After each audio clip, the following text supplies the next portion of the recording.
आज हमारी क्लिनिक पर एक 25 इयर्स की यंग फीमेल आई जो 2 साल से मैरिड लाइफ में थी।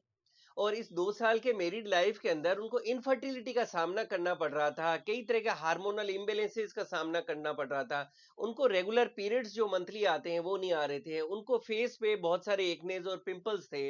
उनकी जो चिन है यहाँ पर हेयर ग्रोथ था, बॉडी पर हेयर ग्रोथ था, मूड स्विंग्स देखने को मिल रहा था। और उन्होंने बताया कि एक बार उन्होंने कंसीव भी किया लेकिन उसमें मिसकैरेज यानी आप कह सकते हैं अबॉर्शन हो गया। और उसके बाद में वापस उन्होंने कंसीव नहीं किया। जब वो अपने डॉक्टर से मिली तो उनको बताया गया कि उनकी जो एग क्वालिटी है वो अच्छी नहीं है। और पुअर एग क्वालिटी के कारण उनकी बॉडी के अंदर इस तरह के बदलाव हैं जो इनको देखना मिल रहा है। आज का वीडियो उन सब फीमेल्स के लिए बहुत ही इंपॉर्टेंट वीडियो है जो अपनी लाइफ में पुअर एग क्वालिटी का सामना कर रही हैं। ये फीमेल्स अगर अनमैरिड हैं तो उनको मंथली पीरियड्स में प्रॉब्लम आ सकती है या दूसरे हार्मोनल इम्बेलेंसेस देखने को मिल सकते हैं। और अगर आप मैरिड लाइफ में हैं तो इसके कारण आपको इनफर्टिलिटी का सामना करना भी पड़ सकता है। तो अगर आपके इक्वालिटी पुअर है जिसके कारण आपको कई तरह के हार्मोनल पिल्स पे रखा जाता है और आपको बता दिया जाता है कि आप जब तक ये हार्मोनल पिल्स लेंगे तब तक आपको रेगुलर पीरियड्स आते रहेंगे, या अगर आप कोई तरह का ट्रीटमेंट लेंगे तो ही आप कंसीव कर पाओगे वरना आप कंसीव ही नहीं कर पाओगे। आप इन हार्मोनल पिल से बचना चाहते हैं और इनके साइड इफेक्ट से बचना चाहती हैं, आप चाहती हैं कि आपको भी नेचुरल मंथली जो पीरियड्स होते हैं उस तरह से आपकी बॉडी वर्क करे और आपको पीरियड्स आए, तो वीडियो आपके लिए फायदेमंद साबित हो सकता है। पहले थोड़ा सा एक बेसिक की बात कर लेते हैं, जो साइंस बैकग्राउंड के नहीं है उनके लिए एक थोड़ा सा बेसिक में हम लोग बात करें कि आपको पीरियड्स कैसे आते हैं। देखिए, फीमेल्स के अंदर एक स्टेज आता है जिसको हम कहते हैं मेनार्की। ये वो एज होती है जो लगभग आजकल 12 से 13 साल का एज ग्रुप है, जो पहले 15 साल के आसपास होता था। तो आजकल पीरियड्स जल्दी शुरू होने लगे, तो ये मेनार्की वो स्टेज होता है लगभग 12-13 ईयर्स के एज ग्रुप में। आजकल बिल्कुल छोटी छोटी बच्चियों के अंदर पीरियड्स जल्दी आ रहे हैं, इसके लिए बहुत से कारण हैं जिसके कारण ऐसा हो रहा है, उसको हम नेक्स्ट वीडियो में बात करेंगे। तो जो ये एज है 12-13 ईयर्स का, जिसमें यूजुअली पीरियड्स आपको स्टार्ट हो जाते हैं, और ये वापस से एक स्टेज आता है मेनोपॉज जो ऑलमोस्ट 45 ईयर्स के आसपास आता है, उसमें आपके पीरियड्स बंद होते हैं। तो लगभग ये जो बीच का 30-35 साल का जो एक लंबा टाइम पीरियड है, इस पीरियड के अंदर एक फीमेल को मंथली पीरियड्स आते हैं, क्योंकि इनकी ओवरीज के अंदर हर महीने ये एग रिलीज होता है। और अगर आप मैरिड लाइफ में नहीं हैं तो ये एग आपका पीरियड्स की फॉर्म में बाहर आ जाता है। और अगर आप मैरिड लाइफ में हैं और आप कंसीव करना चाहते हैं तो ये एग आपके पार्टनर के स्पर्म्स के साथ में फेलोपियन ट्यूब में उसके साथ मिलता है और आप कंसीव कर लेते हैं। बट आजकल फीमेल्स के अंदर पुअर एग क्वालिटी और हार्मोनल इम्बैलेंस के कारण बहुत ही ज्यादा प्रॉब्लम देखने को मिल रही है, जिसके कारण उनको पीरियड्स की प्रॉब्लम आ रही है और कंसीव करने में भी दिक्कत आ रही है। मैं डॉक्टर रावत चौधरी, आप जानते हैं मैं जोधपुर में एक होम्योपैथिक डॉक्टर हूं, और मेरी कोशिश रहती है कि हर बीमारी के हम लोग होम्योपैथिक ट्रीटमेंट की बात करें और किस तरह से हम बात करें कि डाइट और लाइफ स्टाइल से आप ज्यादा से ज्यादा बीमारियों से बच सके और हेल्दी जीवन जी सके। और इसी तरह से अगर आपको कोई बीमारी हो गई है तो किस तरह से आप होम्योपैथिक मेडिसिन लेके उसको ठीक कर सकते हैं। आज के वीडियो में हम लोग बात करने वाले हैं कि अगर आपकी एग क्वालिटी पुअर है तो आप उसको कैसे इंप्रूव करें। लेकिन एग क्वालिटी को इंप्रूव करने से पहले यह समझ लेना भी ठीक रहेगा कि आखिर एग क्वालिटी खराब होने के क्या कारण हो सकते हैं। सबसे बड़ा कारण जो आजकल देखने को मिलता है वो है आपकी unhealthy eating habits. Unhealthy eating habit से मैं यहाँ बात कर रहा हूँ, अगर आप कोई तरह के फास्ट फूड्स ले रहे हैं, पैक्ड फूड आइटम्स ले रहे हैं, पिज्जा बर्गर जंक फूड्स ले रहे हैं, आप कोई तरह की पैक्ड फूड्स या पैक्ड ड्रिंक्स ले रहे हैं, आप बेकरी प्रोडक्ट्स ले रहे हैं, आप स्ट्रीट फूड्स ले रहे हैं, तो इस तरह की अगर आप अनहेल्दी ईटिंग हैबिट्स लेते हैं तो इसके कारण आपकी एग क्वालिटी खराब होने लगती है। इसी तरह से अगर आप अल्कोहल लेते हैं या अगर आप स्मोकिंग करते हैं तो इसके कारण भी आपकी इक्वालिटी अच्छी नहीं रहती। नेक्स्ट हम बात करें तो अगर आप कोई फिजिकल एक्टिविटी नहीं करते हैं और आपकी अनहेल्दी ईटिंग हैबिट्स है, तो इसके कारण आपकी बॉडी के अंदर कई तरह के हार्मोनल चेंजेस होने लगते हैं, जिसके कारण आपकी इक्वालिटी खराब होने लगती है। और जब आपकी अनहेल्दी ईटिंग हैबिट्स होगी, आप लेक ऑफ फिजिकल एक्टिविटी है, आप कोई फिजिकल एक्टिविटी नहीं कर रहे हैं, तो एक नेचुरली है कि धीरे धीरे आपको वेट गेन होने लगेगा, ओबेसिटी होने लगेगी। और स्टडीज कहती है कि फीमेल्स के अंदर जैसे जैसे ओबेसिटी होगी या आपका मोटापा बढ़ता जाएगा, आपकी बॉडी के अंदर एक क्वालिटी पुअर होती जाएगी। एक बहुत ही बड़ा कारण जो आजकल बहुत कॉमन देखने को मिल रहा है वो पीसीओडी यानी पॉलीसिस्टिक ओवेरियन डिजीज। ये वो कंडीशन होती है जब फीमेल्स की ओवरीज के अंदर हेल्दी एग नहीं बनते और वहां बहुत सारी छोटी छोटी सिस्ट बन जाती है, जिसके कारण उनकी एग क्वालिटी खराब होने लगती है और उनके मंथली पीरियड्स डिस्टर्ब होने लगते हैं और हार्मोनल इम्बेलेंसेस होने लगते हैं।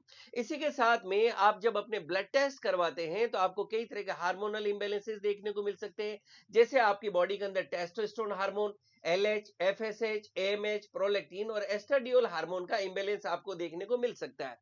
कई बार हो सकता है आप कोई तरह की बीमारी से ग्रसित हो, जैसे आपको कोई ऑटोइम्यून डिजीज हो सकती है, एंडोमेट्रियोसिस हो सकता है, पीआईडी, कोई ओवेरी सर्जरी या डिप्रेशन या कोई साइकेट्रिक मेडिसिन अगर आप ऑलरेडी ले रहे हैं तो उसके कारण भी आपकी एयर क्वालिटी खराब हो सकती है। इसी तरह से वो फीमेल्स जिनको अपनी लाइफ में रेडिएशन या कीमोथेरेपी का एक्सपोजर रहा है, ऐसे के अंदर भी आपकी एयर क्वालिटी खराब हो सकती है। विद एज यानी जैसे जैसे आपकी एज बढ़ती जाती है तो नेचुरली आपकी एयर क्वालिटी उतनी अच्छी नहीं रहती। ये एक बिल्कुल नेचुरल प्रोसेस होता है विद एज।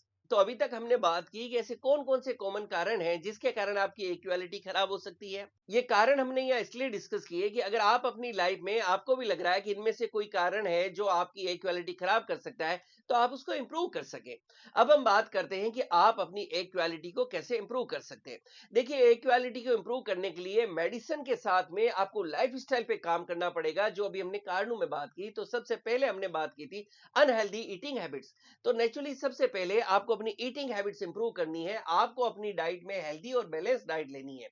आप देखें कि आपकी डाइट हेल्दी हो, आपकी न्यूट्रिशनल डाइट हो, जिसमें फाइबर्स और प्रोटीन्स बहुत अच्छी क्वांटिटी में हो। आप ज्यादा से ज्यादा हरी सब्जियां खाएं, आप फ्रूट्स लें, आप सलाद लें। आपको अगर अच्छा दूध मिलता है तो आप दूध को भी ले सकती हैं। आप दालें, नट्स और ड्राई फ्रूट्स को अपनी डाइट में शामिल कर सकते हैं। नेक्स्ट हम बात करें तो हेल्दी डाइट के साथ में आपको एक्सरसाइज जरूर करनी चाहिए, क्योंकि अगर आप रोज 1 से 2 घंटा एक्सरसाइज करते हैं तो स्टडीज कहती है ये आपकी ओवरीज की फंक्शनिंग को इंप्रूव करता है, आपकी बॉडी के हार्मोनल इंबैलेंस को दूर करने में मदद करता है और आपकी ओवरीज प्रॉपर फंक्शन करने लगती है, जिससे आपकी इक्वालिटी इंप्रूव होती है। जब आप हेल्थी डाइट लेंगे, एक्सरसाइज करेंगे, तो नेक्स्ट बड़ा कारण मैंने बात की थी ओबेसिटी या मोटापा।